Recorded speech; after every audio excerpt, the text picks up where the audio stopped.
السلام علیکم ورحمۃ اللہ وبرکاتہ۔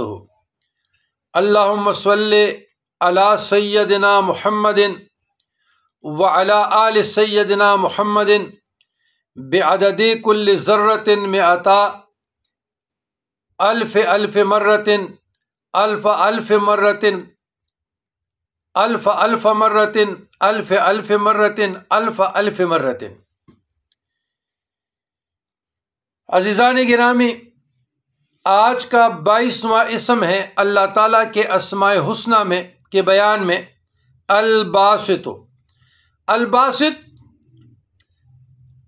خاندان چشت میں زیادہ پڑھا جاتا ہے۔ چشتیہ نظامیہ اور چشتیہ صابریہ کے باقاعدہ اسباق میں داخل ہے۔ روزی فراخ کرنے والا جو شخص نماز چاشت کے بعد آسمان کی جانب ہاتھ اٹھا کر روزانہ 10 مرتبہ اس اسم کو پڑھے گا اور منہ پر ہاتھ پھیرے گا، اللہ تبارک و تعالیٰ اسے انشاءاللہ غنی بنا دیں گے اور وہ کبھی کسی کا محتاج نہیں ہوگا۔ الباسط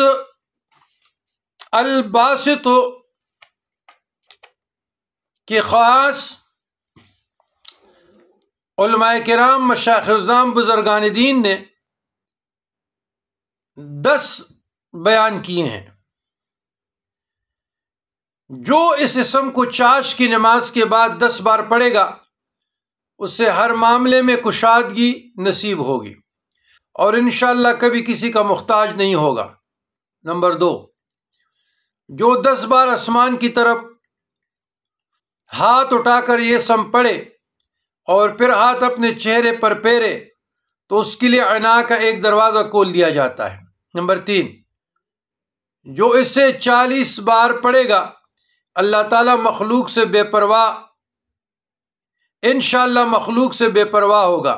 نمبر 4، مشکلات سے نجات کے لیے ہر نماز کے بعد 140 بار ہر روز اس کا پڑھنا مفید ہے۔ نمبر 5، کشائش کے لیے، روزی روٹی کے لیے، انتظام کے لیے، لنگر چلانے کے لیے، کاروبار چمکانے چلانے کے لیے 72 دن تک روزانہ 12,000 مرتبہ یہ اسم پڑھے۔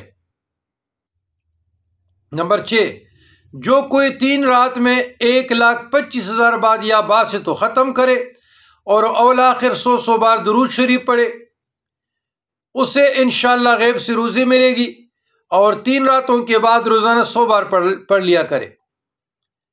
نمبر 7، جو کوئی سحر کے وقت، صبح کے وقت آنکھیں بند کر کے 11 مرتبہ یہ اسم پڑھے اور ہاتھ پر دم کر کے منہ پر پھیرے، پھر آنکھیں کھول کر ہاتھوں کو دے کے پھر 72 بار یہ پڑھ کر یہ دعا مانگے، اللہم زد ثم زد لا تنقص وإن تعدوا نعمت اللہ لا تحصوها ان اللہ لغفور رحیم، انشاءاللہ اس دن بھوکا نہ رہے گا۔ نمبر 8، جو 72 بار روزانہ اس اسم کو پڑھا کرے اسے حق تعالیٰ تمام آفت اور بلاؤں سے محفوظ رکھے گا۔ نمبر 9، جو کوئی اس اسم کو رات کے آخری حصہ میں ہاتھ اٹھا کر 10 بار کہے ہمیشہ خوش دل رہے، کوئی غم و عالم نہ ہو اور ایسی جگہ سے نہ پاؤ جس کی امید نہ ہو۔ نمبر 10، جو اس اسم کو ہر روز پڑھا کرے اور لکھ کر اپنے پاس رکھے اس کو انشاءاللہ غم نہیں پہنچے گا اور وہ غیب سے روزی پائے گا، کسی کا محتاج نہ ہوگا۔ یہ ہے الباسطوں کے معنی، الباسطوں کے فوائد، خواص، فیوز اور برکات اور فائدے۔